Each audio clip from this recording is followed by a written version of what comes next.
This video is how to survive when lost in the desert, from the worst case scenario survival handbook. Okay, how to survive when lost in the desert. 1.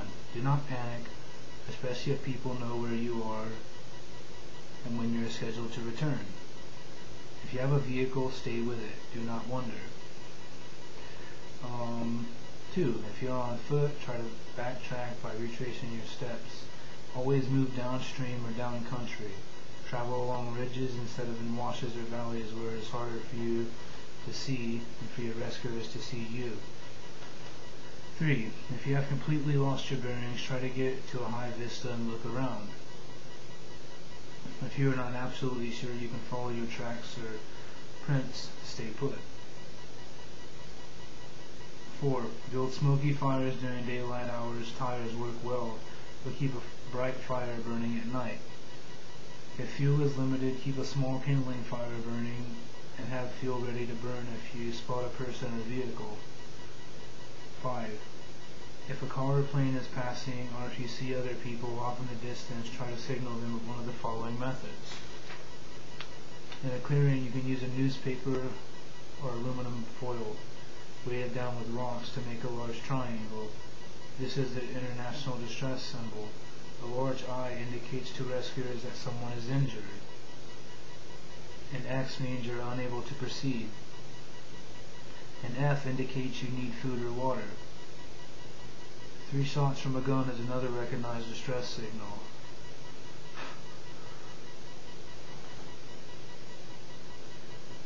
6. To avoid heat prostration, rest frequently.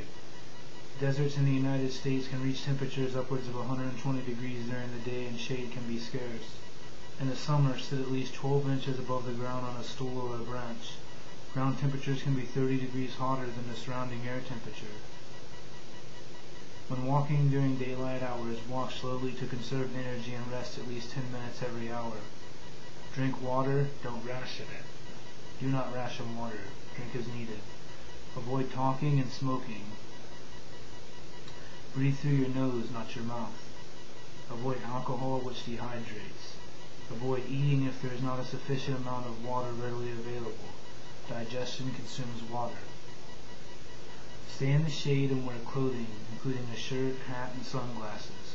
Clothing helps ration sweat by slowing evaporation and prolonging cooling. Travel in the evening, at night, or early in the day. In cold weather, wear layers of clothing and make sure you and your clothes are dry. Watch for signs of hypothermia, which include intense shivering, muscle tensing, fatigue, poor coordination, stumbling, and blueness of the lips and the fingernails. If you see these signs, get dry clothing on immediately and light a fire if possible. If not, huddle close to companions for warmth. Anyways, I'm going to move on. 7. Try to find water. The best places to look are the base of rock cliffs and the gravel wash from mountain valleys, especially after a recent rain. The outside edge of a sharp bend in a dry stream bed. Look for wet sand and dig down 3 to 6 feet to find seeping water. Near green vegetation, tree clusters and other shrubberies such as cottonwood, sycamore, or willow trees may indicate the presence of water. Animal paths and flocks of birds. Following them may lead you to water. 8. Find cactus fruit and flowers. Split open the base of cactus stalks and chew on the pith, but don't swallow it. Carry chunks of pith to elevate thirst while walking. Other desert plants are inedible and will make you sick.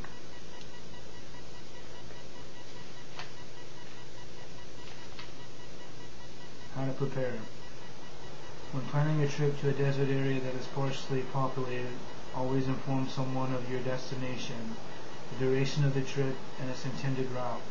Leaving without alerting anyone and getting lost means no one will be looking for you. If traveling by car, make sure your vehicle is in good condition, and make sure you have a sound battery, good hoses. Squeeze them, they should be firm, not soft and mushy. A spare tire with the proper inflation, spare fan belts, tools, reserve gasoline and oil, water, 5 gallons for a vehicle.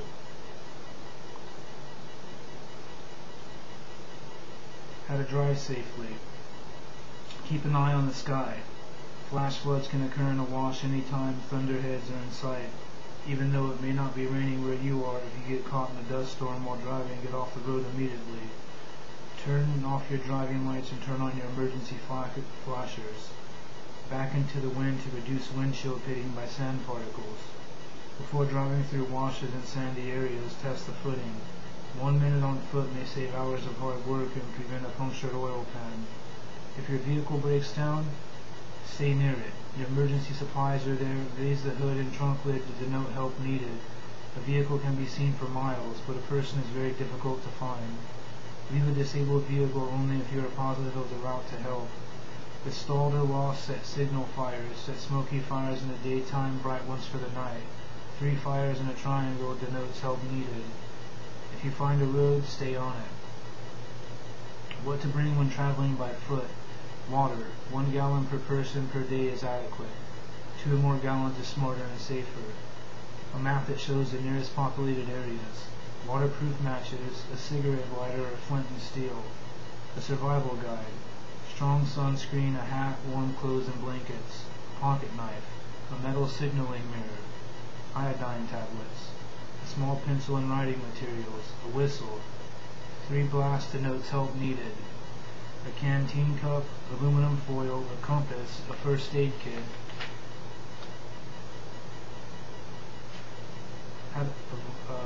How to avoid getting lost. When hiking, periodically look back in the direction from where you have come. Taking a mental picture of what it will look like when you return helps in case you become lost. Stay on established trails if possible and mark a trail route with blazes or trees and brush, or by making ducks, pronounced ducks, which are piles of 3 rocks stacked on top of one another. That's that. And I'm going to move on to another video.